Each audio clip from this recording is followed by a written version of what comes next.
Saludos, muy buenas noches, bienvenidos. Es miércoles 28 de marzo. La huelga general de mañana ha sido la protagonista en la sesión de control del Gobierno. Hoy los parlamentarios de Izquierda Unida han sacado carteles en apoyo a la convocatoria de mañana. La oposición lleva al Congreso la reforma laboral. En vísperas de la huelga general, el Grupo Socialista y el de la Izquierda han formado un frente común contra el Gobierno con varias preguntas y una interpelación sobre la reforma. La ministra de Empleo, Fátima Báñez, ha defendido la reforma laboral acometida por el Gobierno y ha recriminado a Izquierda Unida, que ha acusado al Gobierno de mentir y de abaratar el despido. Báñez insiste en que lo fácil es esconderse detrás de una pancarta y lo difícil es hacer propuestas y buscar soluciones a la crisis.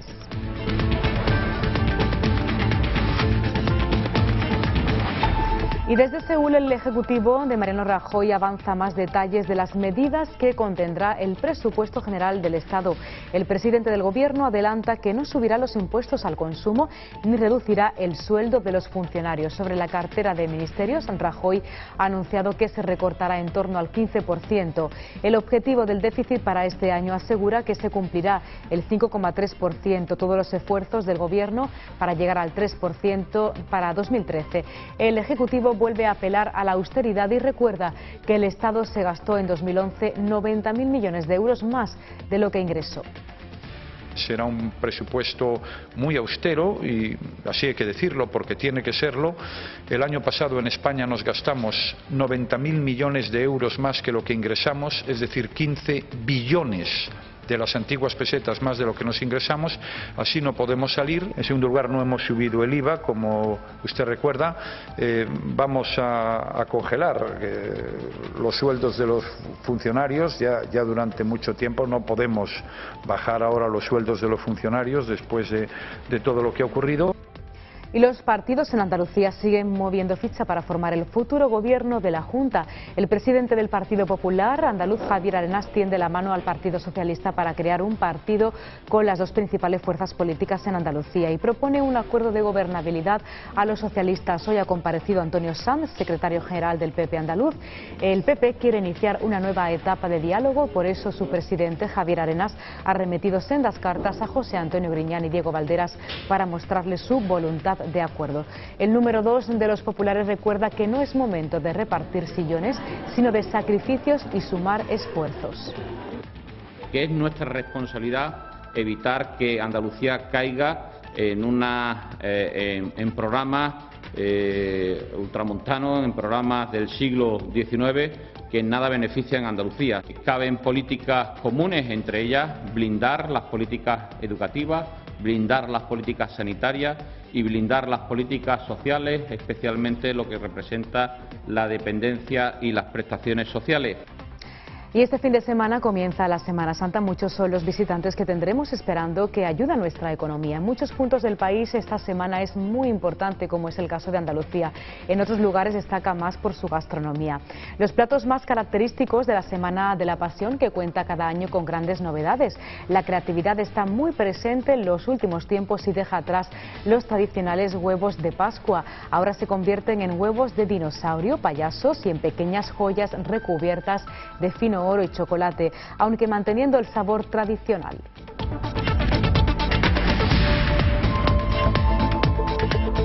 Y vamos ahora también a hacer un repaso en materia deportiva. Saludamos para ello a nuestro compañero Hugo Vaca, que va a comenzar hablándonos de los equipos andaluces. Muy buenas noches. Muy buenas noches, Anabel. Efectivamente, los equipos andaluces, sobre todo el Málaga Club de Fútbol, que está teniendo una temporada fantástica y sobre todo en ese cuarto puesto, empatado con el tercero, el Valencia. Eso sí, esto ha tenido también un duro precio, ya que el equipo malagueño ha tenido que soportar lesiones importantes como la de Batista, la de Joaquín, la de Tulalán, que ha sido operado con éxito en Nantes, y ahora la última de Willy Caballero también en su dedo, que le permitirá estar fuera de los terrenos de juego hasta el final de temporada. Y el Almería Club de Fútbol en la segunda división también ha dado un bajón. Estaba a punto de estar en esos dos puestos que dan opción al ascenso de categoría, pero en las últimas 5 jornadas solamente ha sumado 3 puntos de los 15 posibles. El próximo fin de semana tiene un duelo muy importante, con lo cual se espera que pueda revolcar esa mala situación que está teniendo ahora para recuperar esos puestos de privilegio.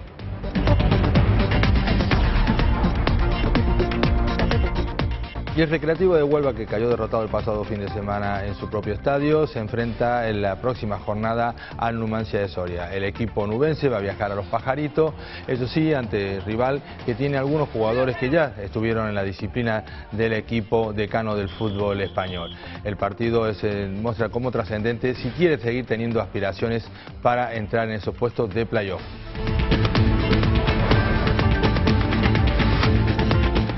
Importante inyección de moral para el Unicaja de Málaga, que consiguió una victoria ante uno de los equipos más importantes de la liga de esta temporada, la sensación, el Lucentum Alicante, pero ya en este caso el técnico está preparando el próximo partido, nada más ni nada menos que frente al Real Madrid en la capital.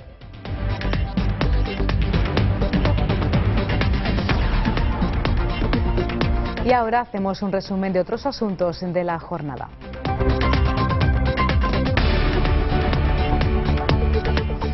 El consumidor pagará desde este domingo entre 3 y 5 euros más el recibo de la luz. El ministro de Industria justifica la subida tras la obligación del Supremo a refacturar los consumos. El sector hotelero confía en que la ocupación de Semana Santa alcance el 80%. Sus expectativas son estables con la complicada situación económica.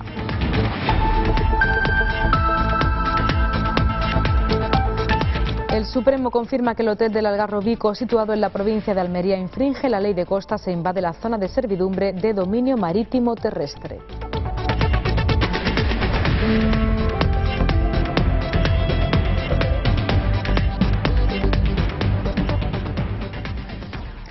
En vísperas de la huelga general, convocada mañana, la sesión de control del Gobierno sin duda ha estado marcada por esta convocatoria. Los parlamentarios de Izquierda Unida se han sacado carteles en apoyo a la huelga. La ministra de Empleo, Fátima Báñez, ha defendido la reforma laboral acometida por el Gobierno y ha recriminado a Izquierda Unida, que ha acusado al Gobierno de mentir y abaratar el despido. El Grupo Socialista y el de Izquierda han formado un frente común contra el Gobierno con varias preguntas y una interpelación sobre la reforma en la sesión de hoy, que se celebra, como decíamos, en vísperas de la convocatoria de mañana. Báñez insiste en que lo fácil es esconderse detrás de una pancarta y lo complicado es hacer propuestas y buscar soluciones. La vicepresidenta del Gobierno, Soraya Sáez de Santamaría, ha sacado a la palestra la reforma laboral que aprobó el expresidente del Gobierno, José Luis Rodríguez Zapatero. Es más, no les quieren escuchar ahora porque están impidiendo que este Congreso escuche a los sindicatos. Hemos pedido su comparecencia en el trámite de enmiendas de la tramitación de la ley y ustedes se han negado.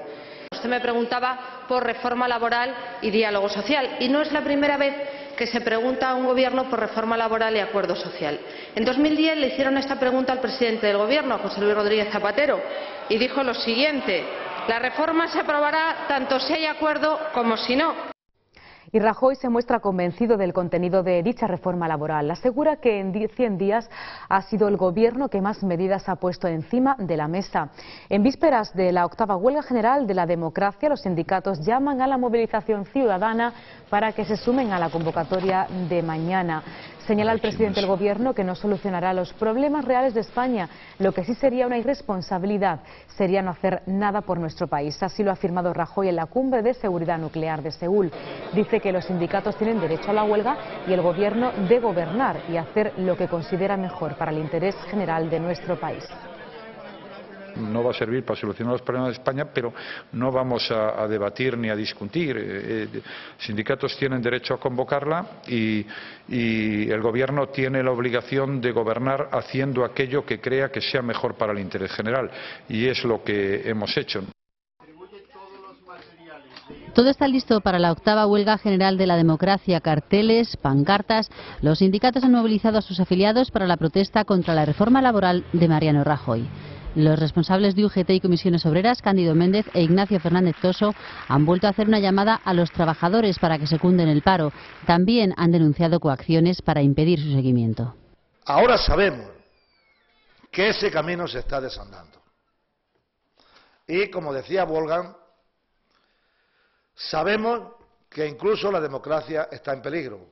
Como el miedo no ha funcionado, pretenden ahora evitar que la gente participe de otra manera. Y el día de mañana va a haber una gran huelga general en España, que que no le quepa absolutamente ninguna duda a nadie. Desde el Gobierno, el ministro de Hacienda, Cristóbal Montoro, ha rechazado que la celebración de la huelga vaya a influir en las decisiones del Ejecutivo.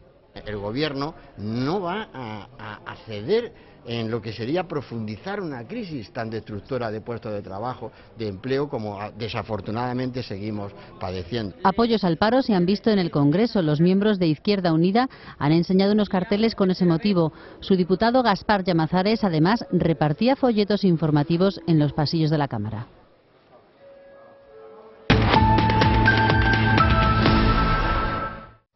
Comenzamos con el bloque económico. Este viernes el Consejo de Ministros aprobará los presupuestos generales del Estado. El cumplimiento del objetivo del déficit en el 5,3% para este año.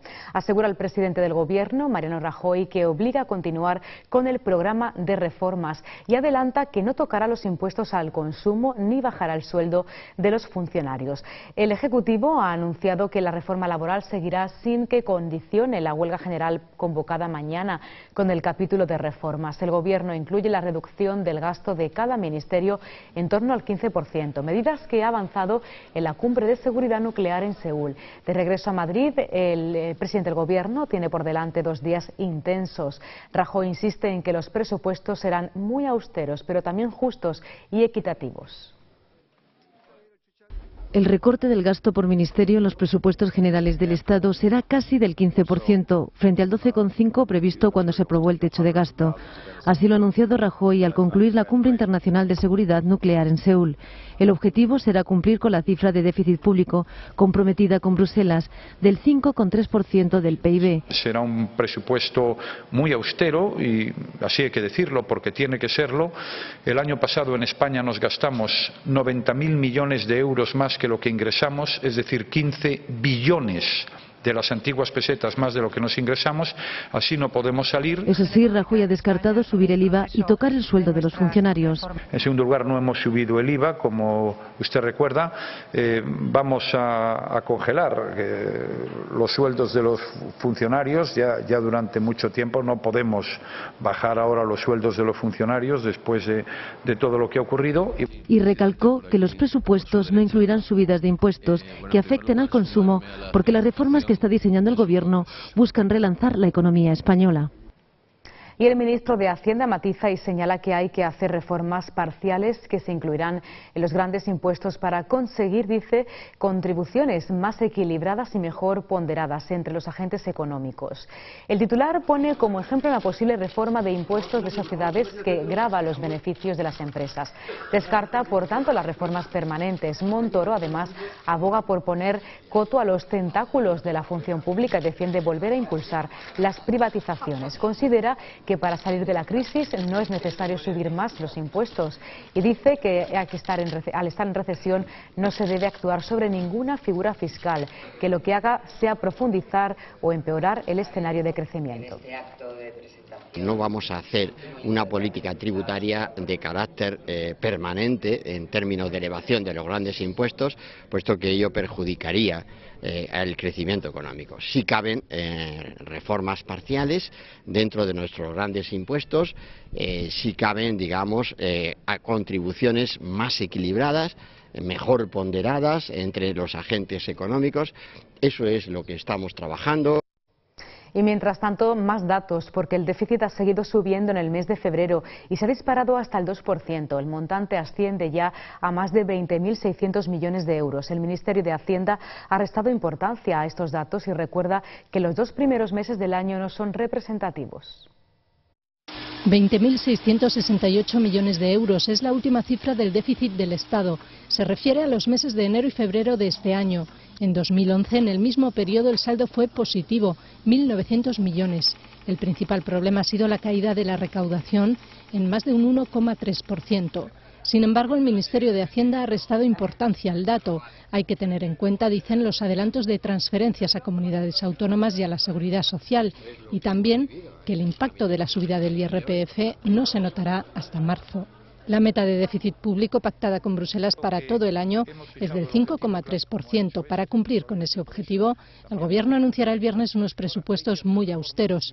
Mariano Rajoy ha adelantado hoy un recorte del gasto en los ministerios superior al previsto de casi el 15%. Y mientras, el Gobierno descarta que España necesita ayuda del Fondo de Rescate Europeo para el sector financiero después de la declaración de un funcionario de la Comisión que asegura que España debería acelerar el saneamiento de este sector para que vuelva a fluir el crédito y las empresas. Bruselas considera que el plan de gobierno de pedir unas provisiones extras de 52.000 millones de euros para sanear los activos inmobiliarios dañados será insuficiente si la crisis se alarga. El ministro de Economía, Luis de Guindos, niega que España necesite acudir al Fondo de Rescate de la Unión Europea y señala incluso que ni la Comisión se lo ha propuesto. El gobierno español tiene su plan de reestructuración y de saneamiento del sistema bancario español y en absoluto vamos a acudir al fondo de rescate. La noticia evidentemente puede estar completamente desmentida y la valoración que tenemos de la Comisión del plan de ajuste español de reestructuración del sector bancario, igual que de otras reformas, es positivo, como comprobarán ustedes. Muchísimas gracias. Y la crisis recorta de nuevo el crédito al consumo en 2011 en el 2,63%, según ha afirmado hoy en rueda de prensa el presidente de la Asociación Nacional de Establecimientos Financieros de Crédito, José María García. 2011, dice, no ha sido un buen año para el crédito al consumo. Cae el crédito al consumo en 2011 como ya hizo en 2010. El paro sigue pasando factura y durante el año pasado se prestaron 23.000 millones de euros para consumo y automoción, un 2,6% menos que en el año anterior. Según los datos de los establecimientos financieros de crédito, en España se pidieron 6.500 millones para automóviles, un 2,9% menos que un año antes, y se concedieron 16.500 millones para consumo, un 2,5% menos. Entre los de consumo, la mayor parte fue para compras con tarjetas de crédito. Los préstamos caen año tras año. Desde 2007, los de consumo han descendido un 33% y los de automoción un 56%. La morosidad para consumo se situó en el 12% y para vehículos un 14%. La mayor parte de estas compras con financiación se hizo en Madrid, Andalucía, Comunidad Valenciana y Cataluña. No hay optimismo en la Asociación de Establecimientos Financieros, que espera que 2012 sea otro año complicado. Y en el conjunto de Europa, el primer ministro italiano Mario Monti ha afirmado hoy en Tokio que la zona del euro ha atravesado una enorme crisis, aunque en su opinión casi ya ha terminado. Monti aterrizó anoche en Japón, precedente de la segunda cumbre de seguridad nuclear de Seúl, que concluyó ayer. Repasó las medidas llevadas a cabo por Italia para salir de la crisis después de los delicados momentos que ha pasado su país. Visita oficial del primer ministro italiano Mario Monti a Japón. En Tokio, el excomisario europeo dijo que la zona del euro ha atravesado una enorme crisis, pero que casi ha terminado, gracias al pacto fiscal para frenar los desequilibrios entre los socios.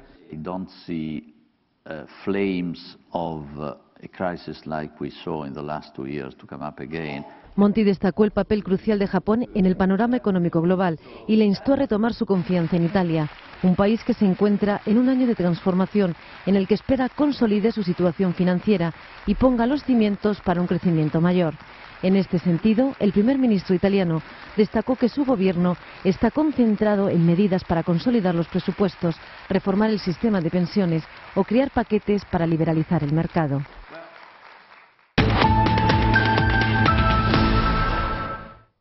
Javier Arenas despejó ayer cualquier duda sobre su futuro político al manifestar ante el Comité Ejecutivo del PP, reunido en Córdoba, que centrará su actividad política en Andalucía y seguirá en el Parlamento andaluz. En la misma intervención abierta a los medios de comunicación, propuso también un pacto de gobernabilidad al PSOE, siempre, según él, los resultados de las urnas, es decir, con un gobierno del Partido Popular. Los populares, hay que recordar, ganaron las elecciones en Andalucía el pasado domingo con 50 diputados, pero se quedó a 5 de la mayoría absoluta.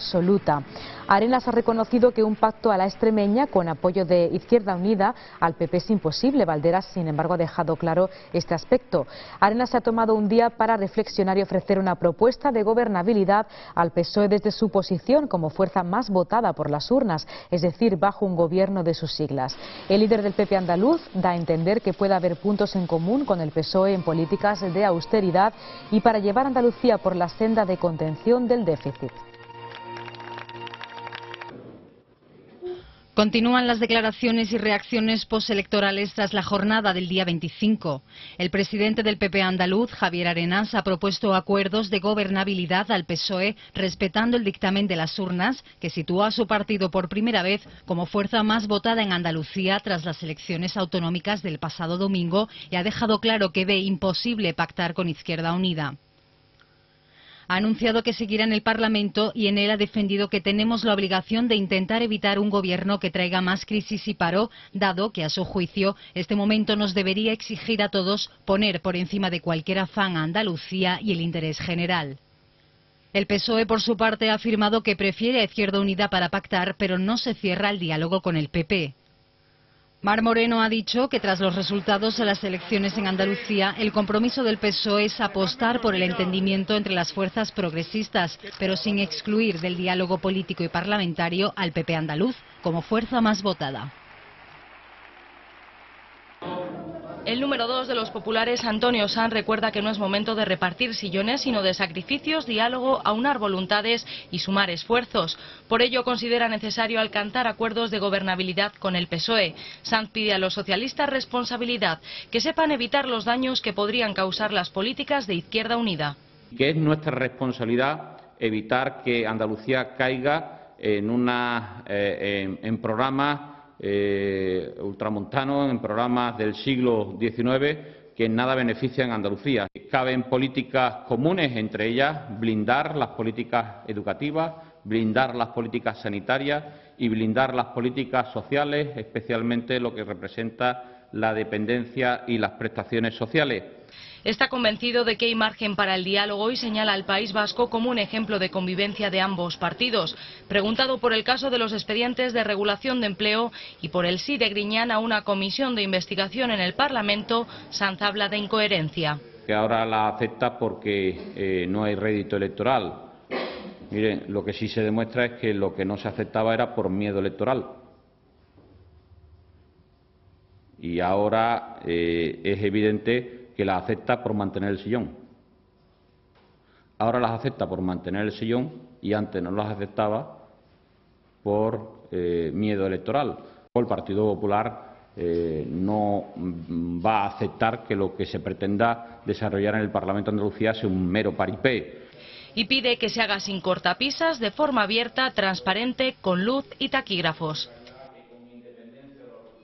Precisamente esclarecer el asunto de los ERE es una de las intenciones de Izquierda Unida ahora y a la hora de crear un gobierno en el presente con el PSOE. Es una de las exigencias que dicen de Izquierda Unida, como es la creación de una comisión de investigación en el Parlamento de Andalucía y presidida, han dicho, por Izquierda Unida, sobre la partida presupuestaria 31L y los expedientes de regulación financiados con cargo a dichos fondos.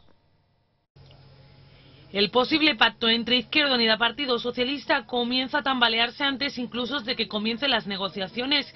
Juan de Dios Villanueva, vicesecretario general del Partido Comunista de Andalucía, no tiene tan claro el pacto.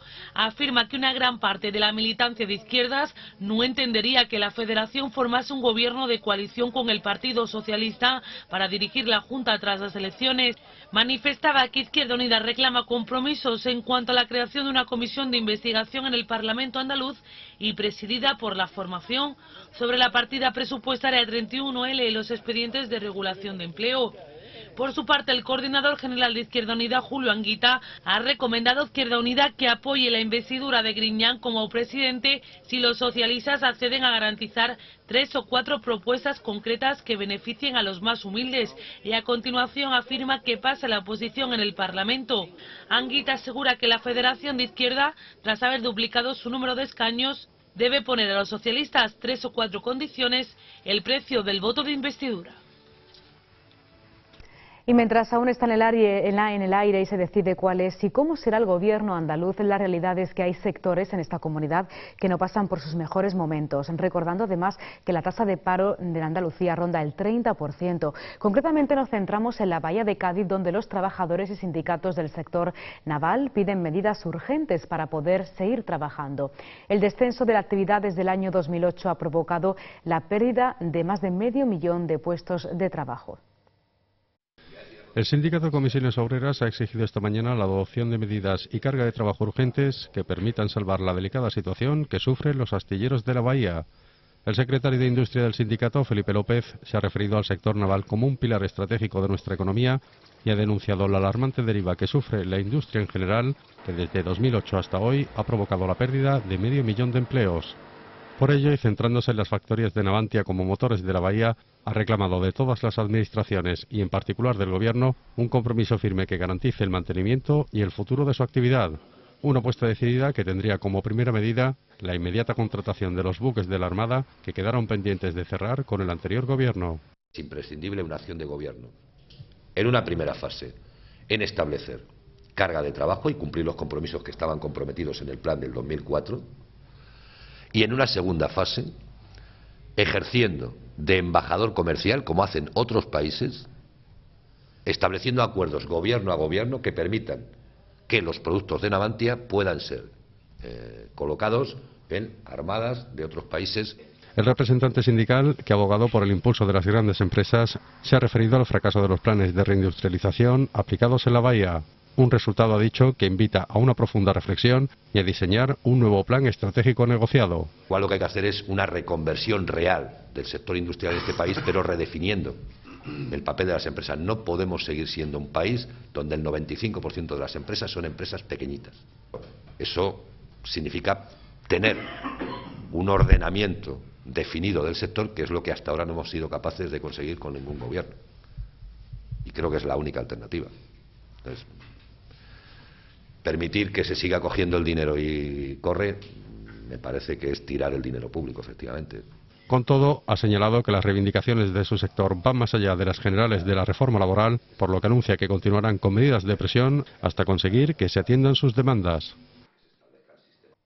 Y además del sector naval, del sector industrial, son otros muchos los que están afectados por la crisis en nuestra comunidad. Los datos de la economía andaluza no son nada alentadores. Nuestra comunidad es la peor a nivel nacional. Andalucía registra la mayor tasa de paro, superando el 30%. Y fíjense que la de Grecia es del 19,9% y la media de paro en Europa es del 10%. Los datos de la economía andaluza no son nada alentadores, y es que Andalucía no solo es la peor comunidad a nivel nacional, sino que queda en peor lugar si se compara con Grecia, un país intervenido por la Unión Europea.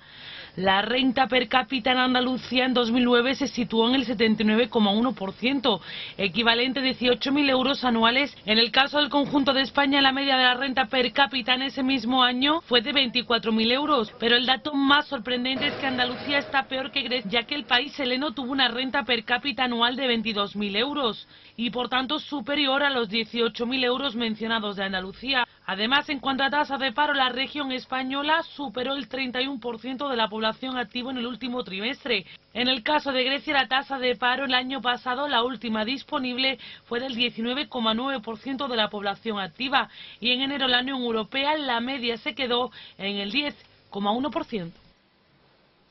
Y salimos de Andalucía para mirar el otro foco informativo de los últimos días tras la jornada electoral, Asturias. El voto migrante esclarece hoy los resultados electorales en esta comunidad. La Junta Electoral Provincial ha recibido unos 2.000 votos para las elecciones autonómicas del pasado domingo. El voto inmigrante podría dar un diputado más al PSOE en Asturias. La Junta Electoral Provincial cuenta hoy los votos de los asturianos en el extranjero. En el supuesto de que salga de aquí un diputado socialista más, provocaría un empate entre los dos partidos de izquierdas, PSOE e Izquierda Unida, y los dos de derechas, Foro y PP, situación en la que UPyD, por primera vez en el Parlamento Regional, tendría la llave de la gobernabilidad. En concreto, el PSOE obtuvo 16 escaños, por 13 de Foro, 10 de PP, 5 de Izquierda Unida y 1 de UPyD. De momento, el candidato socialista a la presidencia del Principado, Javier Fernández, se reunirá el próximo viernes con Álvarez Cascos, Mercedes Fernández e Ignacio Préndez, sus homólogos de Foro, PP y UPyD, respectivamente, dentro de la ronda de conversaciones para buscar un gobierno estable en Asturias. Los contactos se inician hoy con Izquierda Unida. Varias víctimas del terrorismo han asistido a la vista que desde las 10:30 celebra el Tribunal Supremo para revisar la condena a 10 años de cárcel impuesta al dirigente abertzale Arnaldo Otegi y al exsecretario general del sindicato Rafa Díez Usabiaga por intentar reconstruir Batasuna. Entre los asistentes a la vista se han encontrado la madre de Irene Villa, María Jesús González, el exconcejal de Llodio, Álava, Santiago Abascal, y el presidente de Voces contra el Terrorismo, Francisco José Alcaraz. Víctimas de ETA y un dirigente de Amaiur coinciden en la vista que revisa la condena impuesta al dirigente abertzale Arnaldo Otegi y al exsecretario general del sindicato LAB, Rafael Díez Usabiaga, por intentar reconstruir Batasuna. Entre las víctimas, caras conocidas como la madre de Irene Villa, María Jesús González, el exconcejal de Llodio, Santiago Abascal, y el presidente de Voces contra el Terrorismo, Francisco José Alcaraz, asociación que ejerce la acusación popular. También el diputado de Amaiur, Jon Iñárritu. Otegi y Díez Usabiaga fueron condenados el 16 de septiembre del pasado año a 10 años de cárcel por pertenencia a ETA, mientras que a Zabaleta, Jacinto y Rodríguez se les impuso una pena de 8 años y se absolvió a los otros 3 procesados. La Fiscalía ya anunció ayer que pedirá al Supremo que mantenga la condena a Otegi y al resto de los condenados. La organización Ecologistas en Acción ha asegurado hoy que ya nada impide demoler el hotel del Algarrobico situado en el Parque Natural de Cabo de Gata, tras la sentencia conocida ayer del Tribunal Supremo que confirma que contraviene la ley de costas. Los ecologistas han señalado en un comunicado que con esta sentencia firme, la mitad del hotel, la que está invadiendo la servidumbre de protección, está condenada de forma irreversible a ser demolida. La mitad del hotel del Algarrobico podrá ser demolida después de que el Tribunal Supremo haya ratificado que la construcción invade la zona de servidumbre del dominio marítimo terrestre, fijado en 100 metros y por tanto viola la ley de costas y es ilegal. Los 100 metros alcanza aproximadamente hasta la planta 14 de las 21 con la que cuenta el edificio. El Supremo ha desestimado una sentencia dictada el pasado 21 de marzo el recurso de casación interpuesto por el Ayuntamiento de Carboneras contra el fallo de la Audiencia Nacional, que en 2008 dictaminó que el hotel invadía la zona de servidumbre. El Tribunal Supremo vuelve a contradecir esta vez de manera definitiva tanto al consistorio como a la empresa promotora del hotel. Ahora la decisión del Supremo no podrá recurrirse y por tanto declara definitivamente la ilegalidad del hotel, al menos en la parte construida en la zona de protección de costas. Y un pequeño de 3 años moría en una guardería de la provincia de Navarra este lunes. La cabeza del niño quedó atrapada entre los barrotes de una valla que delimita el perímetro del patio. El centro educativo ya ha reanudado su actividad entre la conmoción y el dolor de todo el municipio. Vuelta a la normalidad en la guardería de Tafalla tras el trágico accidente ocurrido ayer. Un menor de 3 años perdió la vida tras quedar su cabeza atrapada entre los barrotes de la valla del recinto. El personal del centro encontró inconsciente al niño, le liberó y avisó a los servicios de emergencias. El pequeño falleció esta madrugada en la UCI de pediatría del Complejo Hospitalario de Navarra. Esta mañana padres y madres han llevado a sus hijos a la guardería como todos los días, pero hoy la conmoción y el dolor les inundaba a todos. Estaban todas muy sentidas y tampoco hemos hablado mucho más. El centro va a retirar los barrotes después del accidente. Algunos padres lamentan que haya tenido que ocurrir algo así. Pusieron la madera para apañar, porque siempre tiraban todos los críos las cosas fuera, metían las manos, entonces pusieron esa madera para apañar un poco el que no tirarían las cosas. Pues ahora ha habido una desgracia, pues espero que se cambie la cosa. La policía foral sigue investigando las causas del trágico suceso. Y el ministro de Interior, Jorge Fernández Díaz, está dispuesto a estudiar un incremento del límite de velocidad en autopistas y autovías, actualmente en los 120 km por hora, aunque asegura que antes habrá que analizar el impacto ambiental de esta medida. Según Díaz, esta ligera subida de velocidad no incidiría en el número de siniestros. Entre los detalles se instalará un sistema de detección de drogas al volante y se buscará un sistema alternativo de cómputo de víctimas. No obstante, el titular de Interior ha advertido de que habría que tener en cuenta el posible incremento de las emisiones de gases de efecto invernadero. Fernández Díaz ha anunciado que su departamento tendrá en esta legislatura tolerancia cero con el consumo de drogas al volante y recuerda que en 2011 se realizaron 705 controles de detección de drogas, de las que más del 51% dieron positivo.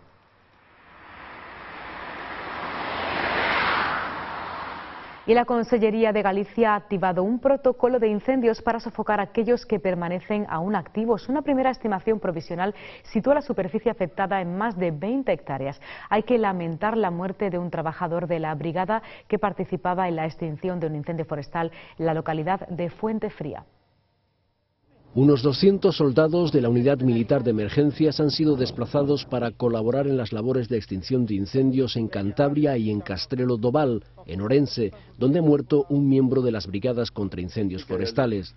La víctima, Higinio Vivas López, de 59 años, con 15 años de experiencia, pertenece a la brigada del municipio de Berín, que actúa en la extinción del fuego en la localidad de Fuentefría, en Orense. En estos momentos, un centenar de militares del Batallón 5 de León se encuentran apoyando a los efectivos del Parque de Emergencias de los Corrales de Buelna en la extinción de varios incendios en Cantabria. La UME, cuya ayuda ha sido solicitada por el Gobierno de Cantabria, ha desplazado también a esta comunidad autónoma 2 vehículos nodriza y 6 autobombas, además de vehículos de comunicaciones y de transporte. También un centenar de efectivos del Batallón 5, con base en León, colaboran en la extinción del incendio forestal de Castrelo do Val, donde la UME ha desplazado 6 autobombas y 2 camiones nodriza. El fuego en esta localidad orensana afecta a más de 200 hectáreas, todas ellas de arbolado.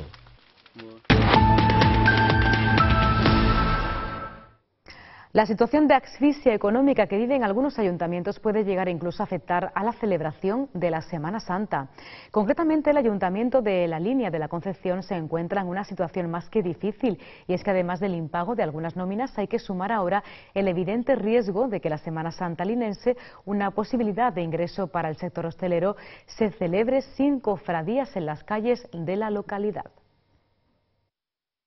El motivo es que la policía local puede que no preste los servicios necesarios para el normal desarrollo de los desfiles procesionales a causa del impago.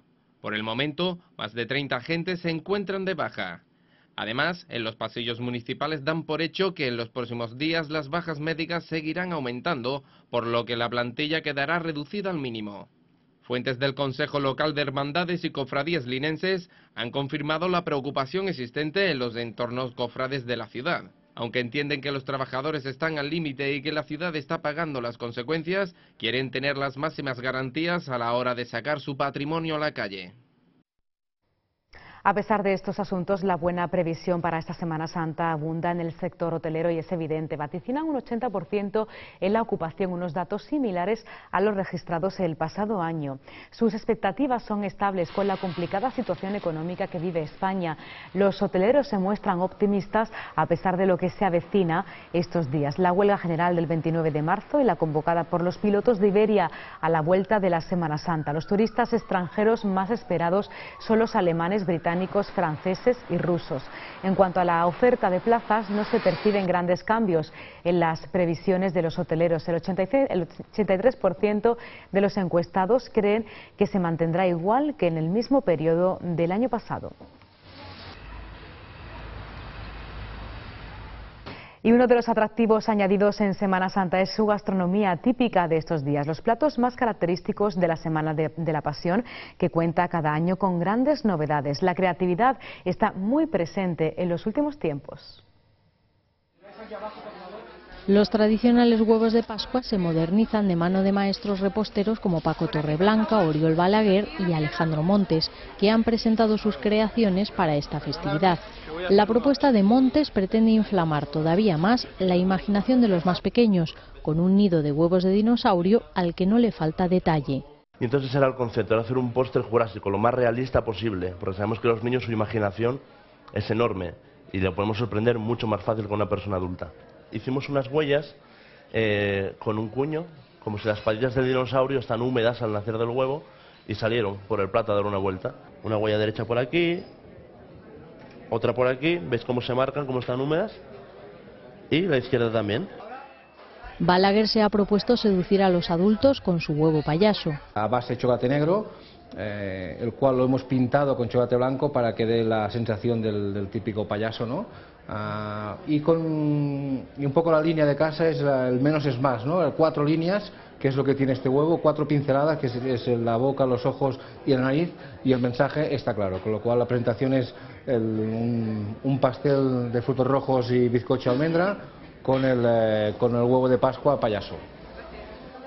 Torreblanca ha recuperado la pieza dedicada a Bigas Luna por su película Huevos de Oro y la ha transformado para esta ocasión en pasteles con aspecto de bombón y decorados con láminas de oro. Y dejamos la Semana Santa para hablarles de tecnología, y es que el mundo de la prehistoria está en sus manos. Un equipo de especialistas de diferentes países está aplicando sistemas tecnológicos pioneros a nivel mundial para investigar el conocimiento del hombre, incluso de hace más de 100.000 años. Las tecnologías de última generación han dado la mano a la arqueología para investigar el mundo de la prehistoria y el conocimiento del hombre. 2 yacimientos de la comarca malagueña de Guadalteba están en manos de un equipo de especialistas de diferentes países que está aplicando sistemas tecnológicos pioneros a nivel mundial. Se trata de las cuevas de Ardales y de las Palomas de Teba, donde se aplican métodos no invasivos que no afectan al yacimiento, según ha explicado el arqueólogo Gerd Geniger, director del Museo Neandertal de Alemania. Estamos utilizando aquí unas formas de técnicas novedosas para ver si se puede sacar un máximo de información con un mínimo de invasión en el yacimiento. Y por eso estamos utilizando, por ejemplo, distintas versiones de escáneres para el arte, para comprender mejor la microtopografía de la cueva, el interior y también el exterior. Con las investigaciones pretenden conocer los modos de vida en la zona y cómo se comportaban las sociedades, especialmente en el periodo Pleistoceno medio y superior.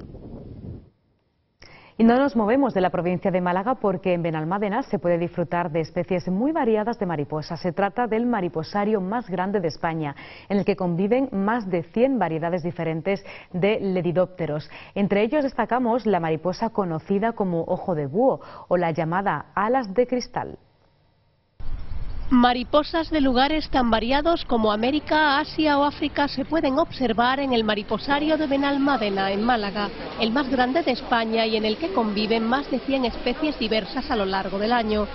En estas instalaciones de cerca de 2.000 metros cuadrados se pueden observar a diario entre 1.200 y 1.500 mariposas tropicales que vuelan sin ningún tipo de barrera arquitectónica entre el visitante y ellas, además de unas 400 crisálidas. La bióloga responsable del centro, Elena Escribano, ha explicado a EFE los detalles de esta instalación. Todas las mariposas que tenemos aquí son de países tropicales, todo es de América, Asia, Australia y algún ejemplar de África. Eso implica que requieren unas condiciones de temperatura y humedad muy concretas. Tenemos unos 26 o 28 grados de temperatura y entre un 60 y un 80% de humedad.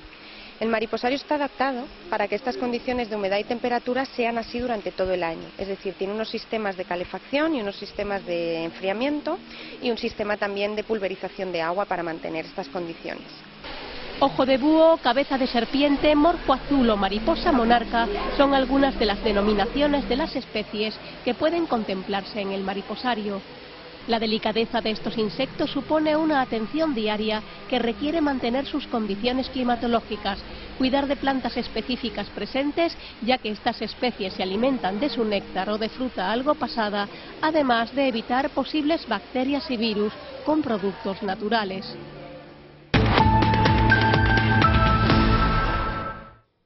El canal de televisión catarí Al Jazeera ha decidido no emitir los vídeos de las matanzas de Toulouse y Montauban en el sur de Francia que se atribuyó a Mohamed Merah por considerar que no aportan ninguna información y por respeto a las víctimas.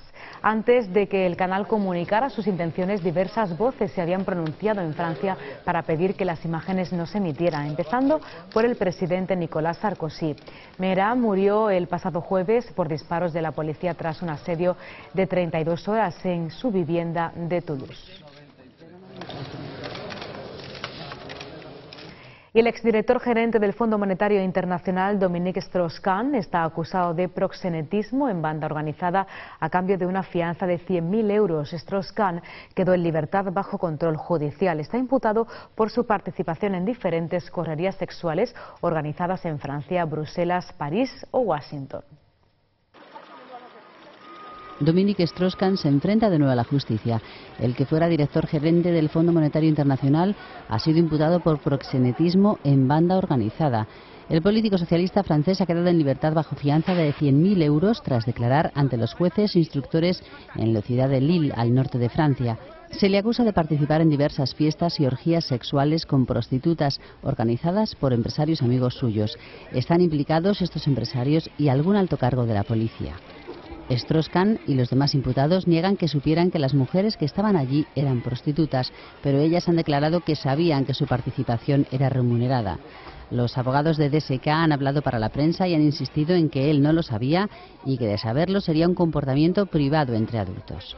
Mientras se investiga esta causa, la semana que viene comienza en Nueva York la vista civil por la denuncia de la camarera del hotel por violación.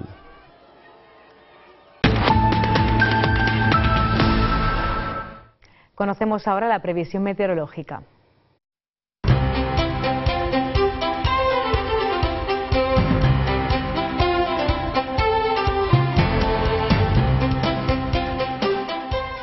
Sigue el temporal de levante en las costas del sur, que seguirá azotando las costas del sur peninsular. Soplará levante fuerte, muy fuerte, en las costas mediterráneas andaluzas, con rachas más fuertes en el área del estrecho. Estado marítimo complicado, por tanto, en todas estas zonas. Y este viento húmedo y marítimo aportará nubosidad baja con probabilidad de lluvias ocasionales, sobre todo en la zona de Melilla. En el resto del país será una jornada de cielos despejados. En Andalucía, el temporal de levante seguirá azotando las costas, sobre todo en la zona del mar de Alborán, donde alcanzará rachas muy fuertes. En las costas habrá nubes bajas y podría llover algo en la zona de la fachada mediterránea. Y ya es el momento de conocer toda la actualidad deportiva. Como comentábamos al comienzo de nuestro informativo, vamos a hacer ese repaso hablándoles de los equipos de Andalucía, Hugo. Efectivamente, los equipos andaluces, que algunos de ellos andan de una forma fenomenal. Se esperaba que el Málaga hiciera una buena temporada debido al desembolso económico, pero estas gran cantidad de dinero que se ha gastado ha servido para algo, para que el equipo en estos momentos se encuentre en zona de Champions, cuarto clasificado, empatado a punto a 47 puntos con el Valencia. Eso sí, ha tenido una serie de lesionados importantes, Batista en su día, que no podrá estar hasta el final de temporada, el propio Joaquín Van Nistelrooy anteriormente, ahora le tocó el turno a Tulalán y a Willy Caballero. Esto ha hecho que rebose de felicidad el portero Kameni, que vino en el mercado de invierno y se encuentra en una forma espectacular. El portero Kameni no solo rebosa de felicidad por volver a jugar después de tantos meses, sino que ha admitido en rueda de prensa que se siente especialmente feliz en el Málaga. Ha insistido en el buen ambiente que reina en la plantilla, mientras que ha advertido sobre la situación del equipo, que no debe caer en la euforia. El lateral derecho del Málaga no tiene dueño. Parecía que Jesús Game partía con todas las bendiciones para disponer de una plaza fija, pero no está siendo así. Game está siendo el habitual de titular en casa, mientras que a domicilio la plaza está siendo para Sergio Sánchez. Esta rotación parece clara. En los últimos encuentros quizás quedó todavía más diáfano este asunto, ya que el malagueño desarrolló una excelente segunda parte frente al Rayo Vallecano y después fue suplente en el encuentro de Cornellà. El centrocampista Tulalán ha sido intervenido con éxito en Nantes de su fractura en el pie izquierdo, según ha informado el Málaga. El jugador se quedará ahora en la ciudad francesa y regresará a la capital costasoleña a mitad del mes de abril. El pie izquierdo del jugador ha sido inmovilizado, por lo que guardará reposo antes de regresar a Málaga. Tras confirmarse la fractura en el dedo de Willy Caballero, los servicios médicos malaguistas finalmente determinaron la necesidad de que el jugador pasara por el quirófano para favorecer una rápida y mejor recuperación. Y en este caso nos vamos a la segunda división, donde la Unión Deportiva Almería, que estuvo a punto de dar ese asalto a los puestos de cabeza, esos dos puestos que dan opción al ascenso de categoría, justamente de los últimos 5 partidos solamente ha conseguido 3 puntos en sendos empates y esas 2 derrotas que le han hecho ya perder ese ritmo, aunque no salir todavía de la zona que dan opción a los playoffs de ascenso. Un importante duelo este próximo fin de semana, un duelo andaluz entre el Almería y el Jerez Club Deportivo. Después de 5 partidos sin ganar, con 2 derrotas y 3 empates consecutivos, la Unión Deportiva Almería ya no tiene margen de error en el Estadio Mediterráneo para evitar que el Celta, segundo con 8 puntos más, o el Valladolid, tercero con 4 puntos más, se escapen sin remisión. En Las Palmas es muy difícil puntuar, sin ir más lejos, el precedente era el Celta que se había llevado un buen repaso, y nosotros hemos sido capaces de estas 2 salidas solventarlas con un punto que no solo es el punto nuestro, sino es los otros 2 que nos suman, en este caso ellos, y ya de una vez por todas nos hace falta la victoria. Corona, con una contractura que hizo ser sustituido por el canterano Abel Molinero en Las Palmas, debe llegar en condiciones óptimas para jugar. Lo mismo que Soriano, que regresará al 11 en detrimento del sancionado Juanma Ortiz. Si cuando me incorpore al grupo bien esta tarde o bien mañana por la mañana no tengo ningún problema, que es lo que esperamos, y tal y como han ido las sensaciones de esta mañana, pues nuevamente ponerme a disposición del míster. El partido del sábado ante el Jerez debe suponer un punto de inflexión, y para eso el apoyo de la afición vuelve a ser incalculable. Cómo es capaz muchas veces una grada de levantar un partido o de darte ese último empujón que a veces decanta la balanza, y para nosotros sería muy importante y sería una grandísima noticia que el Jerez, cuando salte al campo el sábado, sienta que va perdiendo 1-0. Y el que abre esta jornada número 32 de la segunda división del fútbol español es el Recreativo de Huelva, que visita Los Pajaritos. Bordá, del defensa central, hablaba al respecto, y también el jugador Cabrera, el uruguayo, que la pasada temporada pertenecía al equipo decano del fútbol español. No, la verdad que se van a querer resarcirse. Ellos también estarán dolidos. La imagen que darían, yo creo que no estarán contentos con la imagen que habrán dado, y nosotros vamos como a cualquier partido, a por los 3 puntos. Y bueno, fue un golpe duro que en 10 minutos pudieron resolver ellos el partido, pero es algo que tenemos que dejar rápido atrás, porque ya el viernes tenemos otro partido muy importante que hay que salir a ganar. Sí, el año pasado no tuve mucha oportunidad ahí, pero ya está olvidado no, pero es un recuerdo, y me sirvió para crecer, y hoy estoy en el Numancia y voy a hacer todo para que el equipo pueda ganar, de poder ir a los playoffs, y nadie va a regalar nada, todo el mundo se juega algo, tampoco es que quedan 2 fechas y están salvados, ni están en playoff, pero ellos van a salir con todo igual que nosotros. Por supuesto, el Recre tiene que intentar auparse de esos puestos también, con la ilusión de estar la próxima temporada en la primera división. Y también los que van con mucha ilusión al Palacio de los Deportes de la Comunidad de Madrid, en este caso el Unicaja de Málaga, que tiene un enfrentamiento muy importante con el Real Madrid, segundo clasificado en la Liga Endesa, y que está haciendo un baloncesto realmente espectacular. Pero los de Luis Casimiro, con la nueva dirección, están también muy animados. El Unicaja tiene jornada de descanso tras haber entrenado ayer en doble sesión del Palacio de los Deportes Martín Carpena. En ambos entrenamientos todavía no se han unido al grupo Alex Sabrine ni Jorge Garbajosa, que evolucionan favorablemente de sus respectivas lesiones. Ambos jugadores trabajan al margen para poder unirse al grupo a finales de semana e intentar así estar disponible para el partido ante el Real Madrid, que se jugará el domingo. El Real Madrid llega a este encuentro tras perder en San Sebastián frente al Lagunaro por 98-90. Derrota que supuso que el conjunto merengue perdiera el liderato de la Liga Endesa, ocupando actualmente la segunda posición de la tabla clasificatoria. Los datos hablan del gran trabajo que tiene que hacer un Unicaja el próximo domingo para ganar al Real Madrid, un conjunto que está realizando un gran baloncesto, pero que, como se demostró el pasado fin de semana, no es imbatible. El partido entre el Real Madrid y el Unicaja corresponde a la jornada 27 de la Liga Endesa y se jugará el domingo en el Palacio de los Deportes de la Comunidad de Madrid a las 5 de la tarde. Ese partido importantísimo, las estadísticas están para romperlas, Anabel.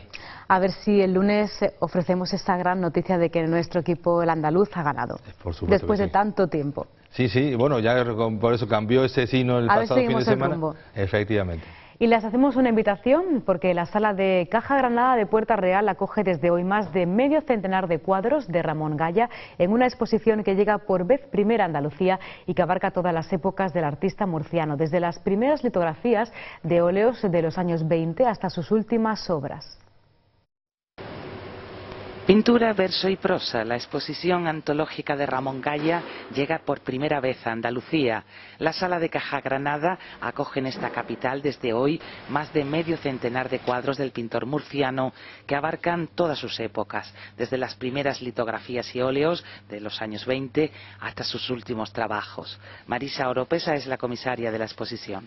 Esta exposición es la primera que se hace en Granada de uno de los pintores más importantes que ha dado España. Hemos querido que fuera por periodos, nos ha parecido, puesto que era una antológica, queríamos que todo el que se acercara a ver a este gran Ramón Gaya tuviera la ocasión de ver esa vida, además una vida durísima, como casi todos los españoles exiliados de ese momento.